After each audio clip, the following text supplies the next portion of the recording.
teman-teman, perkenalkan kami dari kelompok 10 yang terdiri dari Saya Anissa Desianti Ramadhani, NIM D01180015. Perkenalkan, saya Elvina, NIM D011831. Perkenalkan, nama saya Febrianti Novitasari, NIM D01180039. Perkenalkan, nama saya Fitrah Livia Balkis, NIM D011841. saya Vivi Silvania, NIM D01181107. Perkenalkan, nama saya Bashkuela Noroya Martins, NIM D01181115. Di sini kami akan mempresentasikan hasil kerja kami mengenai analisis dampak peningkatan jumlah kasus COVID-19 terhadap tingkat perekonomian di Indonesia. Untuk lebih lanjutnya, mari simak paparan kami berikut ini. Saya ingin membahaskan pendahuluan. Sejak kemunculannya pada Desember 2019 lalu, pandemi COVID-19 telah menimbulkan dampak yang sangat serius pada hampir seluruh aspek kehidupan manusia di muka bumi, terutama di sektor ekonomi. Hal ini mengakibatkan melemahnya perekonomian China.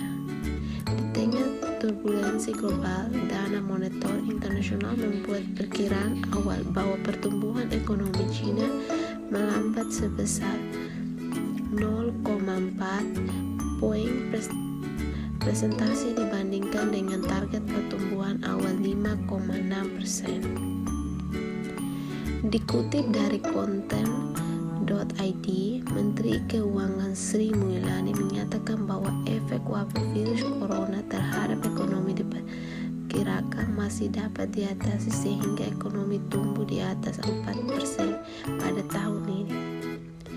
Namun dengan skenario yang lebih berat, ekonomi Indonesia diproyeksi hanya akan tumbuh 2,5% dan bahkan 0%. Salah satu yang menjadi indikator baik buruknya perekonomian di suatu daerah adalah dengan melihat tingkat pertumbuhan ekonomi. Berdasarkan hal tersebut, maka dalam penelitian ini akan menganalisis dampak pandemi COVID-19 terhadap pertumbuhan ekonomi Indonesia. Selanjutnya, rumusan masalah.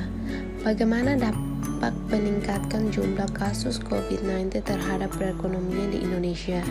Kedua, bagaimana hubungan antara peningkatan jumlah COVID-19 terhadap perekonomian di Indonesia? Dan tujuan penelitian untuk mengetahui dampak peningkatan jumlah kasus COVID-19 terhadap perekonomian di Indonesia. Untuk mengetahui hubungan antara peningkatan jumlah kasus COVID-19 terhadap perekonomian di Indonesia. Yang selanjutnya yaitu tinjauan pustaka. Yang pertama yaitu COVID-19. Menurut WHO menjelaskan bahwa coronavirus adalah virus yang menginfeksi sistem saluran pernafasan. Infeksi virus ini disebut juga dengan COVID-19. Virus corona menyebabkan penyakit flu biasa sampai penyakit yang lebih parah seperti sindrom pernafasan timur tengah atau MERS dan sindrom pernafasan akut parah atau SARS. Yang kedua yaitu perekonomian. Perekonomian adalah sistem yang digunakan oleh suatu negara untuk mengalokasikan sumber daya yang dimilikinya. Ekonomi adalah salah satu faktor penting dalam kehidupan manusia. Dalam kehidupan sehari-hari, manusia selalu bersinggungan dengan kebutuhan ekonomi. Namun adanya pandemi COVID-19 ini menyebabkan ekonomi Cina mengalami perlambatan dengan interupsi untuk produksi, sehingga mempengaruhi perekonomian Indonesia.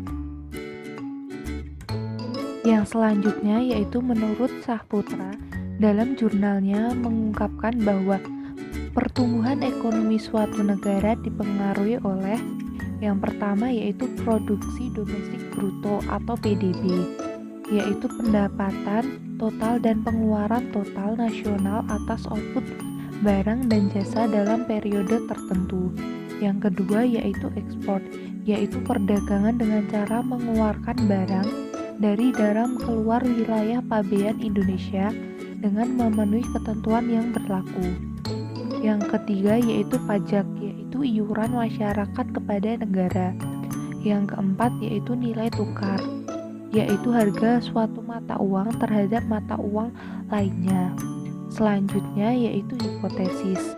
Hipotesis adalah pernyataan dugaan tentang hubungan antara dua variabel atau lebih. Nah, dalam kelompok kami ini mengambil hipotesis, yaitu hipotesis nihilnya, yaitu tidak terdapat hubungan antara peningkatan jumlah kasus COVID-19 terhadap tingkat pertumbuhan ekonomi di Indonesia.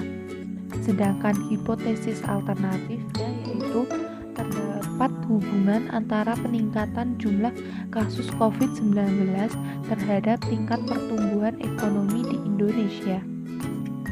Selanjutnya yaitu metodologi. Yang pertama yaitu lokasi dan waktu penelitian. Dalam penelitian ini mengingat situasi adanya pandemi COVID-19 yang tidak memungkinkan untuk terjun langsung ke lapangan, maka penelitian ini dilakukan secara virtual dengan tidak mengurangi kualitas isi penelitian. Sedangkan waktu penelitian dilakukan pada rentang 23 Juni sampai 30 Juni 2020. Yang kedua, bentuk penelitian. Pada penelitian ini kami menggunakan penelitian korelasi.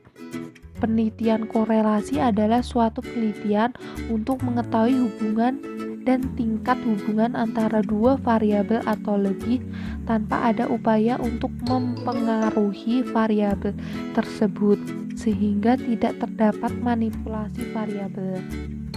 Sebagaimana dalam penelitian ini yang bertujuan untuk mengetahui ada tidaknya hubungan peningkatan jumlah kasus COVID-19 terhadap tingkat pertumbuhan ekonomi di Indonesia. Yang berikutnya adalah sumber data. Sumber data dalam penelitian ini menggunakan data sekunder, yaitu data yang telah dikumpulkan oleh lembaga pengumpul data serta dipublikasi pada masyarakat pengguna data.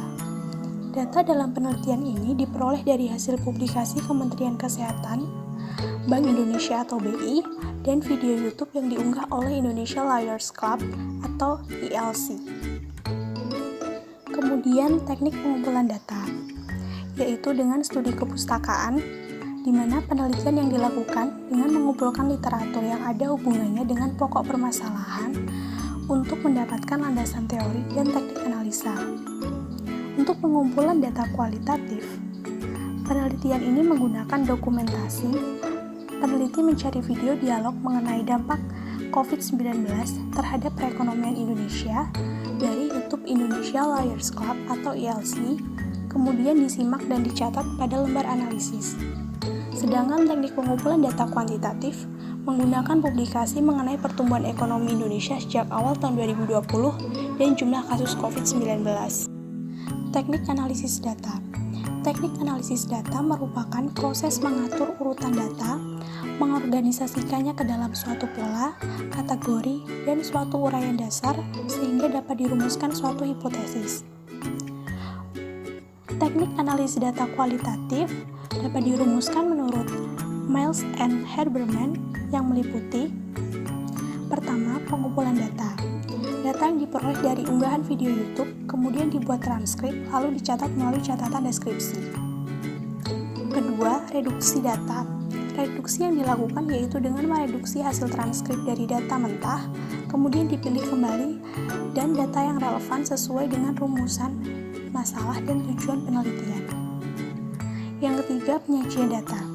Penyajian data merupakan proses pengumpulan informasi atau data sehingga dapat ditarik kesimpulan. Sajian data yang diberikan berupa deskripsi. Dan yang terakhir adalah penarikan kesimpulan. Penarikan kesimpulan dilakukan dengan melihat kembali catatan poin penting hasil transkrip video YouTube supaya mendapat validitas data. Teknik analisis data kuantitatif. Yang pertama adalah pengkodean data. Pengkodean data merupakan tahap mengolah data mentah dari hasil pengumpulan data. Pengkodean dilakukan dengan memberi tanda atau simbol yang berupa angka pada data yang diperoleh. Yang kedua adalah pemindahan data ke komputer. Pemindahan data dilakukan untuk mengolah data coding ke komputer. Pada penelitian ini, pemindahan dilakukan dengan menyusun data ke dalam diagram supaya lebih mudah dibaca. Yang ketiga adalah pembersihan data. Pembersihan data dilakukan untuk memastikan bahwa seluruh data yang sudah dimasukkan dalam diagram sudah sesuai. Pada penelitian ini dilakukan melihat hasil pengumpulan data dari Kemenkes dan Bank Indonesia dengan data dalam diagram. Yang terakhir adalah penyajian data. Penyajian data merupakan hasil dari pengolahan data dari Kementerian Kesehatan dan Bank Indonesia. Pada penelitian ini, hasil yang diperoleh berupa diagram yang menggambarkan peningkatan jumlah kasus COVID-19 dan tingkat pertumbuhan ekonomi Indonesia sejak pandemi COVID-19. Selanjutnya masuk dalam hasil dan pembahasan. Yang pertama adalah analisa data kualitatif. Gambaran umum subjek. Berdasarkan hasil interview yang dilakukan kepada Fuad Bawasir pada 25 Maret 2020 di Indonesia Lawyer Club, terdapat adanya pengaruh antara COVID-19 dan pertumbuhan ekonomi. Menurut narasumber, adanya COVID-19 ini mempengaruhi pasar elit atau pasar saham dan pasar uang dan pada kurs atau nilai tukar. Hal ini didasarkan pada teori yang dikatakan oleh Syahputra 2017 bahwa pertumbuhan ekonomi dipengaruhi oleh produk domestik bruto atau PDB, ekspor, pajak, dan kurs atau nilai tukar. Berikut merupakan hasil wawancara dan hasil interpretasi. Hasil interpretasinya mengatakan bahwa dampak secara mikro COVID-19 sangat mempengaruhi pasar saham dan pasar uang yang menjadi patokan pemerintah. Hal ini disebabkan oleh bunga dolar yang turun diikuti dengan kuantitatif easing yang luar biasa.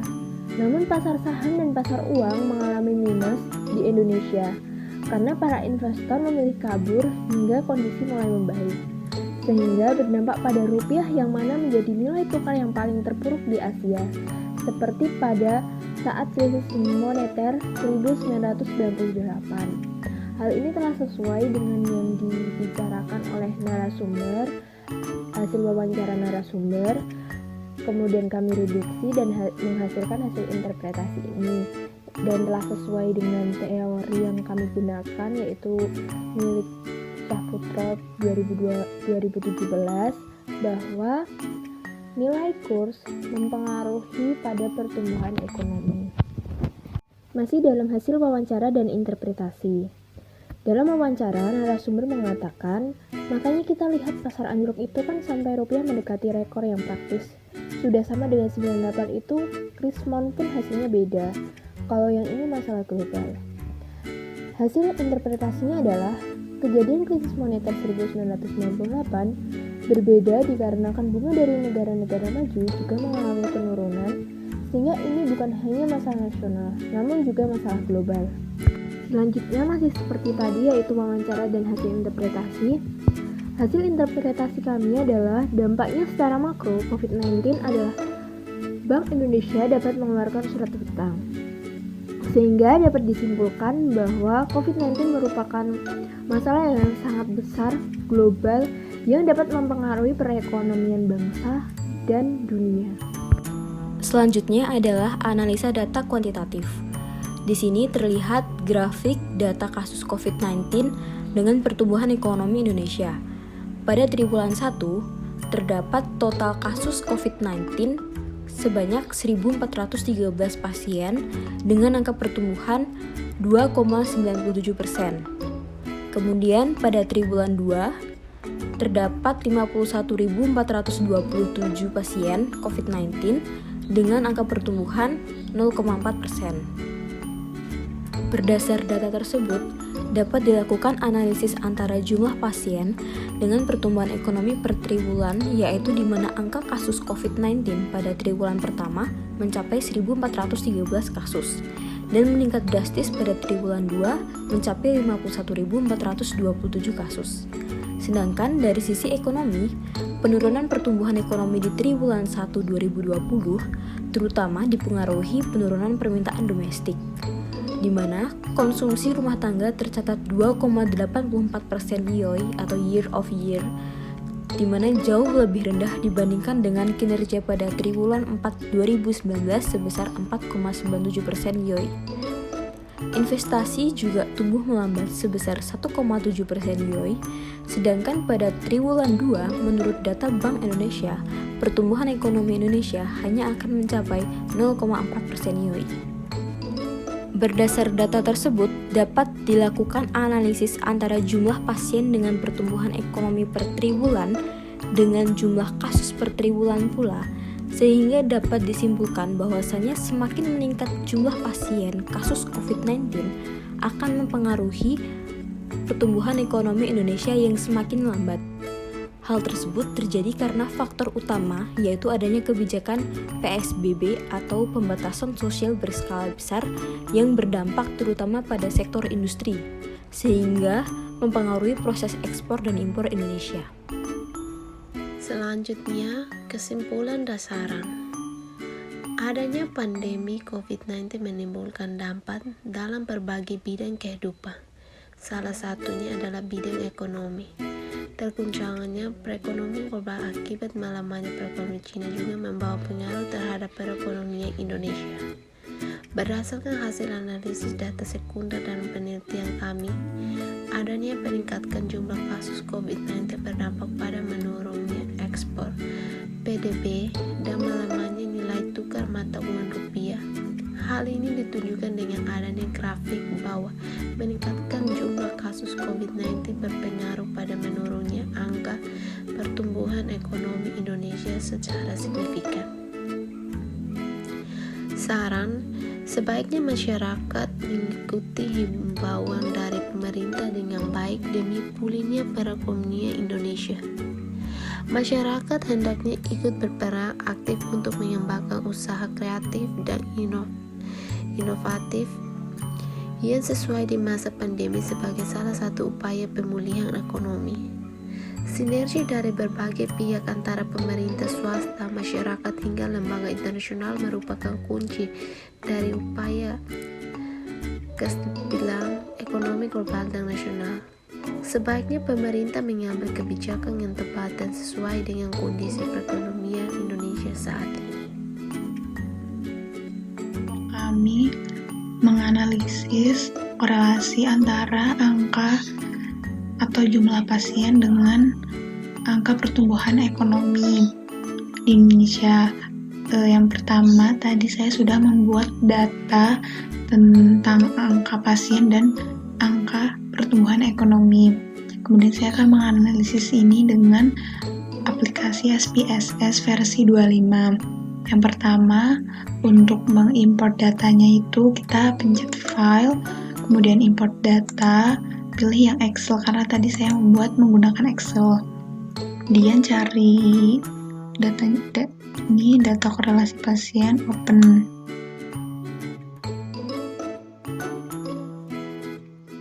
Oke. Nah, akan muncul angka pasien sekian dan angka pertumbuhan ekonomi sekian. Nah, untuk menganalisisnya, kita tekan analyze, kemudian pilih correlate dan pilih yang bivariate. Nah, kemudian masukkan angka pasien dan angka pertumbuhan ekonomi. Kemudian tekan OK. Nah, ini sudah muncul atau output dari data tadi. Ini korelasi antara angka pasien dan angka pertumbuhan ekonomi. Semoga bermanfaat. Terima kasih. Wassalamualaikum warahmatullahi wabarakatuh.